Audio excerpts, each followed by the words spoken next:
Hey everybody, it's Abe Shreve, and as promised, here's a little dialogue for when you're calling your SOI. Now there's 4 very important things that have to happen on every SOI call, every time you call your sphere of influence. And I recommend you don't ever skip any of them. There's the greeting, and in the greeting, you're going to specify, I'm calling on business. This is especially important when you're calling friends and people that know you pretty well. I'll tell you, nothing is more obnoxious than a salesperson who tries to slip in the back door. Hey, I'm just calling to catch up. How you been? How are the kids? And the truth is, everybody knows that you're calling around business, right? Let's be true professionals and just state up front what it is that we're calling about. The second thing is, there's always a reason for the call. So I love the bold script where it says, hey, I'm wondering if you could help me out. I'm in a contest. I think that's really good.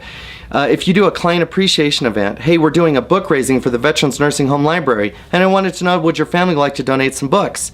There's all kinds of reasons to call, but have some kind of a reason. One of my favorites is, hey, I'm wondering if you'd help me out. My team has set a goal to help 4 more families this month with their real estate needs. And I wanted to know, who do you know that's talked about putting their home on the market?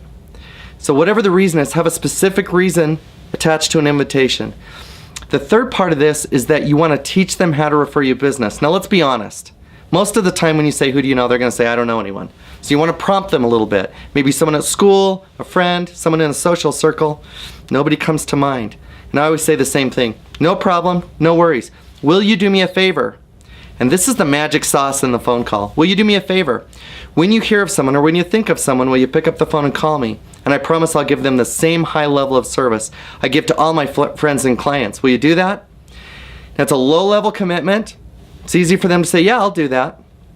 Now, nobody needs a realtor until they need a realtor. Then they really need a realtor. So we want to make sure we're doing a genuine 8x8 and 33 touch. In a moment, I'll tie this all together. Then the fourth part of the phone call, and this is a very important part, because we're going to demonstrate the spirit of contribution that we work with. I always say, hey, is there anything I can do for you today?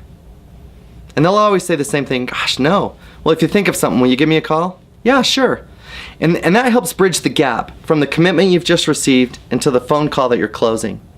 And it makes the next call feel more comfortable, because when Abe calls, he always offers to do something for us. What's really fun is when they start giving you things to do. So the call goes something like this. Ring, ring. Hey, Chad, this is Abe over at Keller Williams. How are you today? Doing great. Hey, I'm calling on business. Do you have a moment? Can I talk to you about business? Yeah, sure.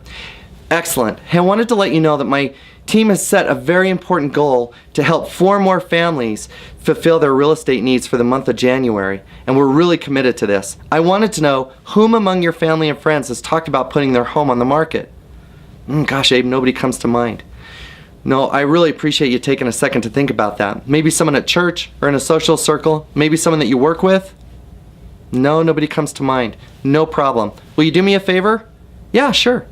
When you hear of someone, will you pick up the phone and call me? And I promise I'll give the same high level of service to all my friends and clients. Will you do that?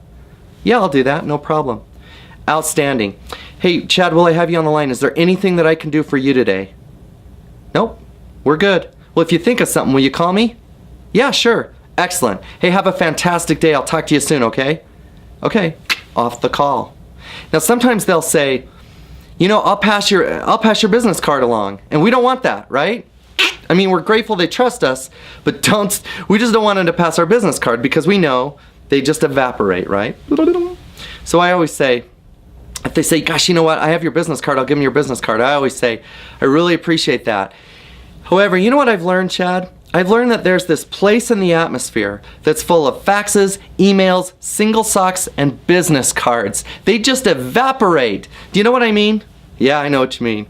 So the best thing we can do to make sure that the people who are important to you don't fall through the cracks is if you'll pick up the phone and call me, and that way I can be sure and follow up with them.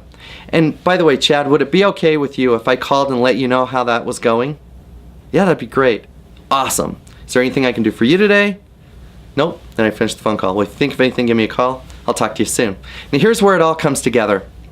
You're doing an 8x8 and a 33 touch. That means every 11 days they're hearing from you. And let's be honest, they get your thing in the mail and they throw it out. And most agents say, well, that's the magic moment, right? It's name recognition. And I'm telling you, no, it isn't. That's not the magic moment. So they're getting your thing and they're throwing it out because nobody needs a realtor until they need a realtor.